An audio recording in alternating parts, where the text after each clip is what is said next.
Section 1. You will hear a student talking to the student accommodation officer at a college. First, you have some time to look at questions 1 to 5.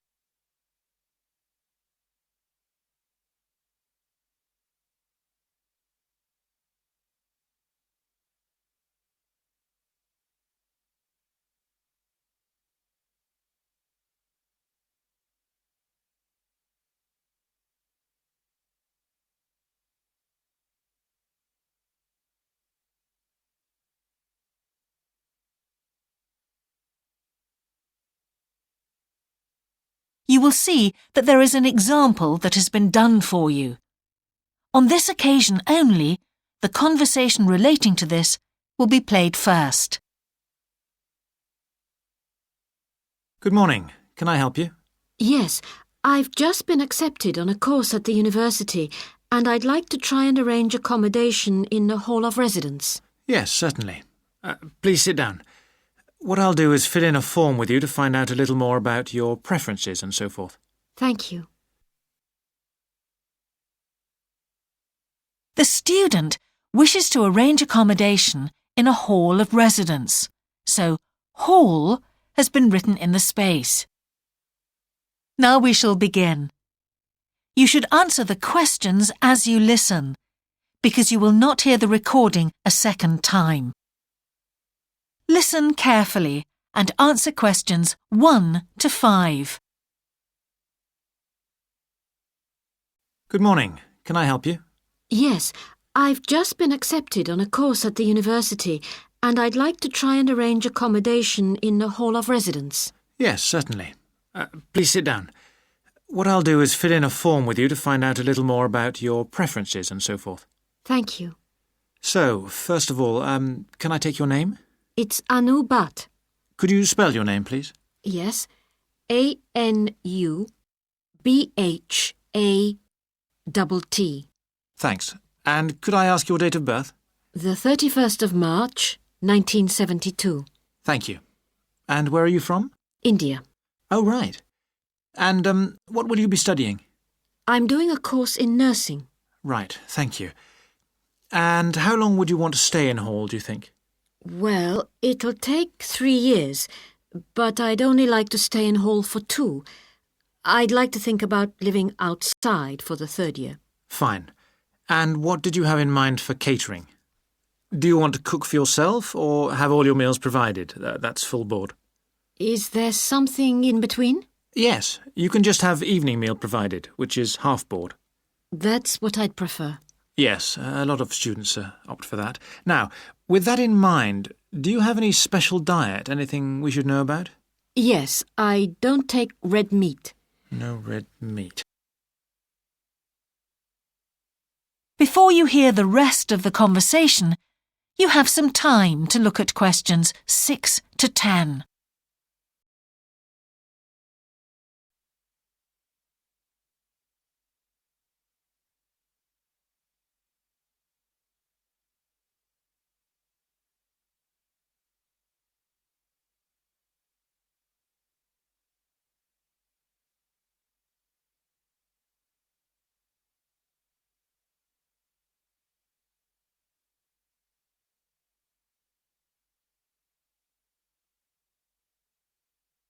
Now listen and answer questions 6 to 10. Now, thinking about the room itself, we have a number of options. You can have a single study bedroom or you can have a shared one. These are both what we call simple rooms. The other alternative is to opt for a single bedsit, which actually has more space and better facilities. There's about £20 a week difference between them. Well, actually my grant is quite generous and I think the bedsit sounds the best option. Lovely. I'll put you down for that and we'll see what availability is like. Now, can I ask some other personal details which we like to have on record? Yes, of course. I wonder if you could let us know what your interests are. This might help us get a closer match for placing you in a particular hall. Well, I love the theatre. Right. And I enjoy sports, particularly badminton. Ah, that's worth knowing. Now, what we finish with on the form is really a list from you of what your priorities are in choosing a hall, and we'll do our best to take these into account. Well, the first thing is I'd prefer a hall where there are other mature students, if possible. Yes, we do have halls which tend to cater for slightly older students. And I'd prefer to be out of town. That's actually very good for you because we tend to have more vacancies in out-of-town halls. Lucky. Yes. Anything else? Well, I would like somewhere with a shared area, a TV room, for example, or something like that. It's a good way to socialise. It certainly is. That's it. Now, we just need a contact telephone number for you. Oh, sure, I'll just find it. It's 667549. Great. So we'll be in contact with you as soon as possible. That is the end of section 1. You now have half a minute to check your answers.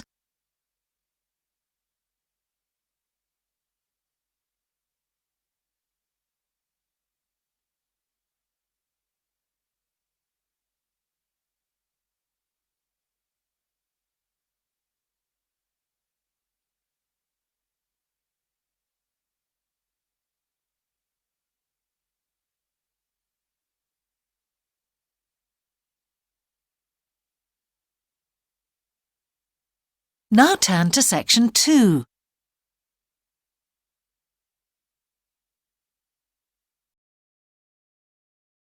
Section 2. You will hear a man giving a talk to new members of a wildlife club in the south of England. First, you have some time to look at questions 11 to 13.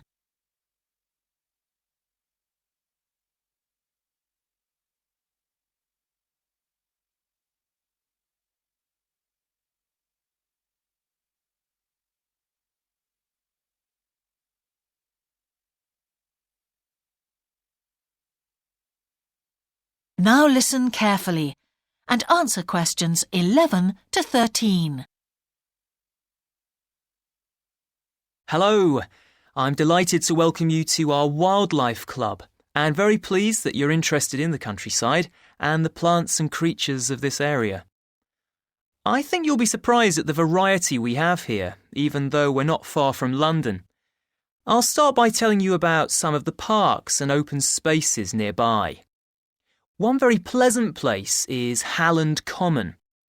This has been public land for hundreds of years, and what you'll find interesting is that the River Ouse, which flows into the sea 80 kilometres away, has its source in the common. There's an information board about the plants and animals you can see here, and, by the way, the common is accessible 24 hours a day. Then there's Holt Island, which is noted for its great range of trees. In the past, willows were grown here commercially for basket making, and this ancient craft has recently been reintroduced. The island is only open to the public from Friday to Sunday because it's quite small, and if there were people around every day, much of the wildlife would keep away. From there, it's just a short walk across the bridge to Longfield Country Park. Longfield has a modern replica of a farm from over 2,000 years ago. Children's activities are often arranged there, like bread making and face painting. The park is only open during daylight hours, so bear that in mind if you decide to go there.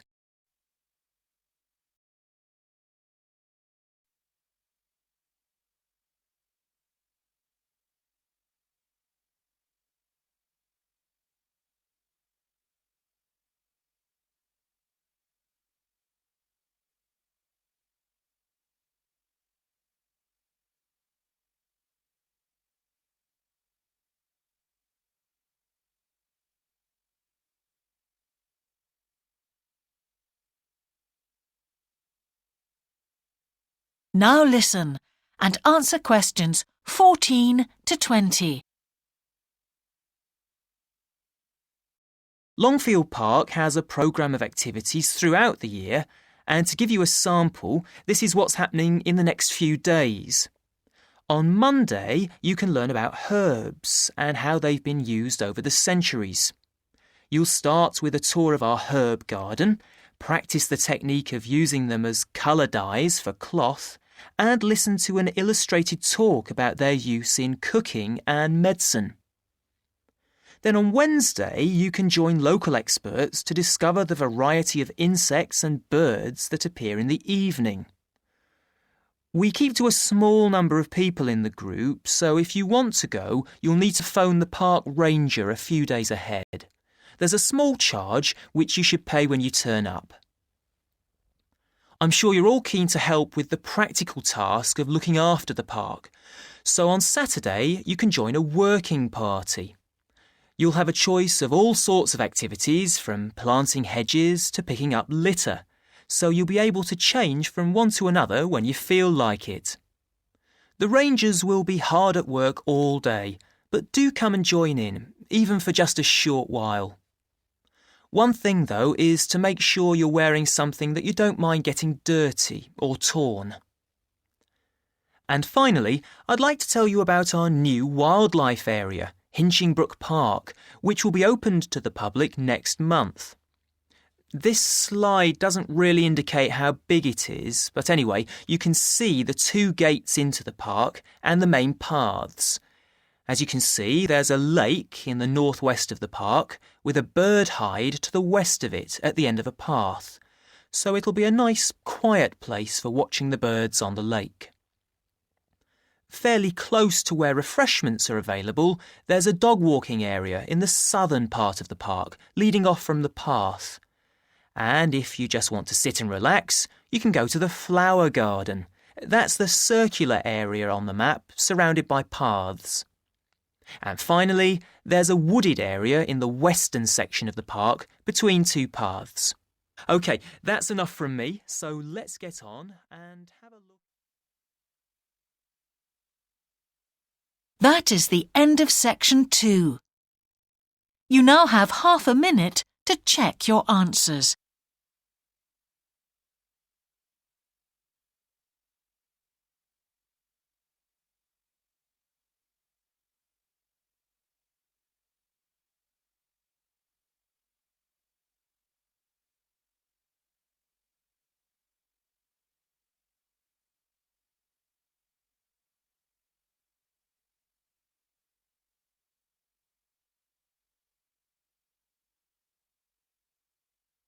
Now turn to section 3.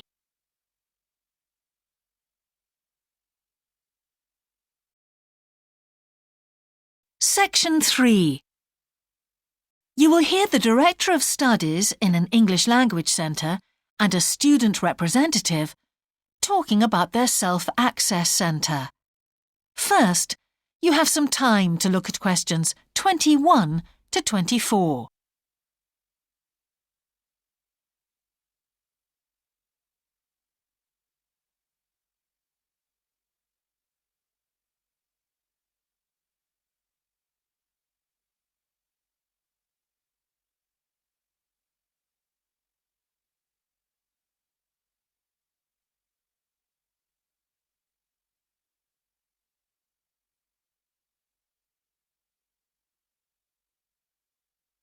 Now listen carefully and answer questions 21 to 24. Hi, Yun. As you know, I've asked you here today to discuss the future of our self-access centre. We have to decide what we want to do about this very important resource for our English language students. So, can you tell me what the students think about this? Well, from the students' point of view, we would like to keep it.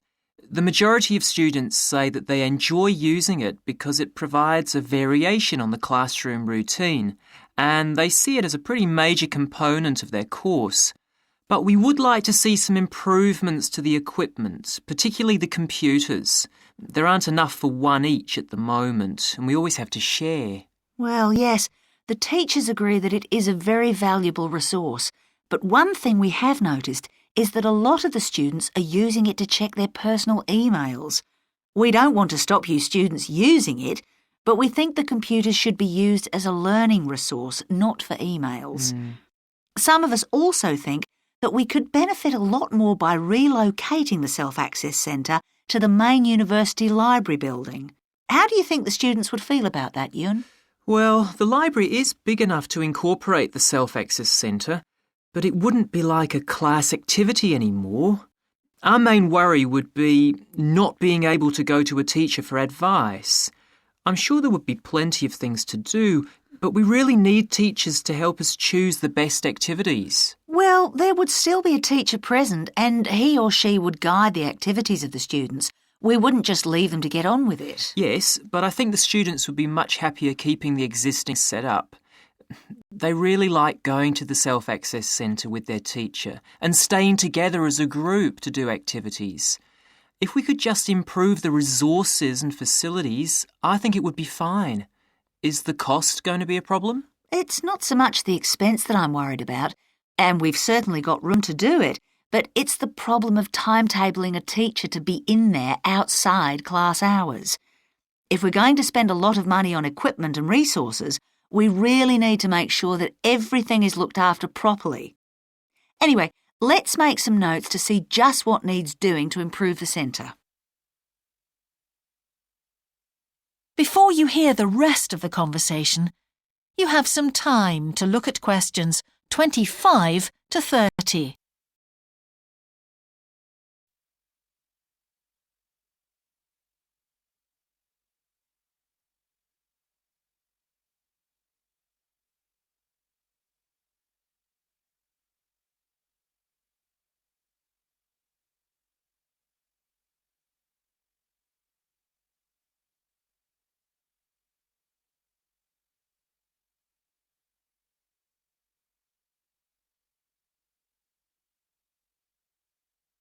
Now listen and answer questions 25 to 30. Now, what about the computers? I think it might be a good idea to install some new models. They would take up a lot less room, and so that would increase the workspace for textbooks and so on. That would be great. It is a bit cramped in there at times. What about other resources? Do you have a list of things that the students would like to see improved? Yes, one of the comments that students frequently make is that they find it difficult to find materials that are appropriate for their level, especially reading resources. So I think we need to label them more clearly. Well, that's easy enough. We can get that organised very quickly. In fact, I think we should review all of the study resources as some of them are looking a bit out of date. Definitely. The CD section especially needs to be more current. I think we should get some of the ones that go with our latest course books and also make multiple copies. Good. Now, I was also thinking about some different materials that we haven't got in there at all. What do you think of the idea of introducing some workbooks? If we break them up into separate pages and laminate them, they'd be a great resource. The students could study the main course book in class and then do follow-up practice in the Self-Access Centre. That sounds good. OK, now finally we need to think about how the room is used. I'll have to talk to the teachers and make sure we can all reach some agreement on a timetable to supervise the centre after class. But we also need to think about security too, especially if we're going to invest in some new equipment. What about putting in an alarm? Good idea. The other thing I'd like to do is talk to our technicians and see whether we could somehow limit the access to email. I really don't want to see that resource misused. What about if we agree to only use it before and after class? Yes, that would be fine. OK, anyway, that's great for now. We'll discuss it further when we've managed to sort. That is the end of section 3. You now have half a minute to check your answers.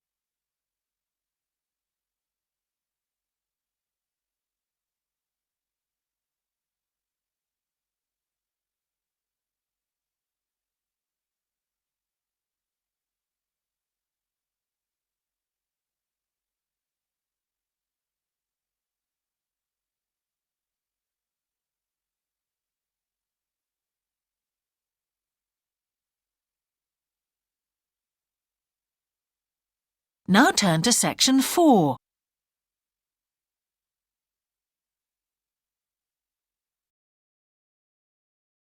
Section 4.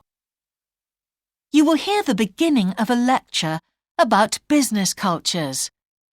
First, you have some time to look at questions 31 to 40.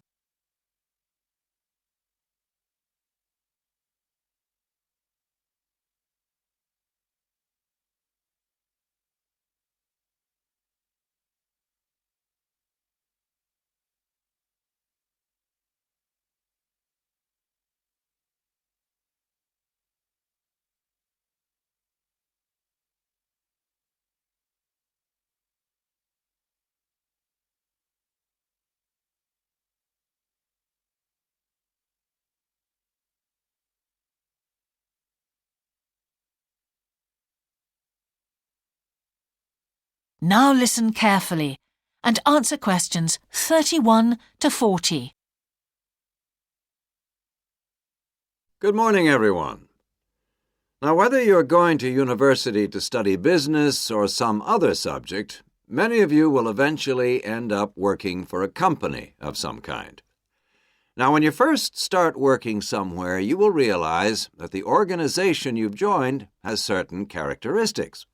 And we often refer to these social characteristics as the culture of the organization. This includes its unwritten ideas, beliefs, values, and things like that. One well-known writer has classified company cultures by identifying 4 major types. The first type is called the power culture, and it's usually found in small organizations. It's the type of culture that needs a central source of power to be effective. And because control is in the hands of just 1 or 2 people, there aren't many rules or procedures. Another characteristic is that communication usually takes the form of conversations rather than, say, formal meetings or written memos. Now, one of the benefits of this culture is that the organization has the ability to act quickly. So it responds well to threat or danger on the one hand, and opportunity on the other. But on the negative side, this type of organization doesn't always act effectively because it depends too much on 1 or 2 people at the top. And when these people make poor decisions, there's no one else who can influence them. And the kind of person who does well in this type of business culture is one who is happy to take risks, and for whom job security is a low priority. The next type is known as role culture. That's R-O-L-E, not R-O-L-L, by the way. And this type is usually found in large companies, which have lots of different levels in them. These organizations usually have separate departments that specialize in things like finance or sales or maintenance or whatever. Each one is coordinated at the top by a small group of senior managers, and typically everyone's job is controlled by sets of rules and procedures. For example, there are specific job descriptions, rules for discipline, and so on. What are the benefits of this kind of culture? Well, firstly, because it's found in large organizations, its fixed costs, or overheads as they're known, are low in relation to its output or what it produces. In other words, it can achieve economies of scale. And secondly, it is particularly successful in business markets where technical expertise is important. On the other hand, this culture is often very slow to recognize the need for change, and even slower to react. What kind of person does this type of culture suit? Well, it suits employees who value security and who don't particularly want to have responsibility.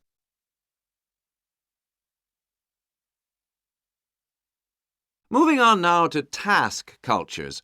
This type is found in organizations that are project-oriented. You usually find it where the market for the company's product is extremely competitive, or where the products themselves have a short lifespan. Usually, top management delegates the projects, the people, and other resources. And once these have been allocated, little day-to-day control is exercised from the top, because this would seem like breaking the rules. Now, one of the major benefits of this culture is that it's flexible, but it does have some major disadvantages too. For instance, it can't produce economies of scale or great depth of expertise. People who like working in groups or teams prefer this type of culture. And finally, the fourth category is called the person culture. This type is quite unusual. That is the end of section 4. You now have half a minute to check your answers.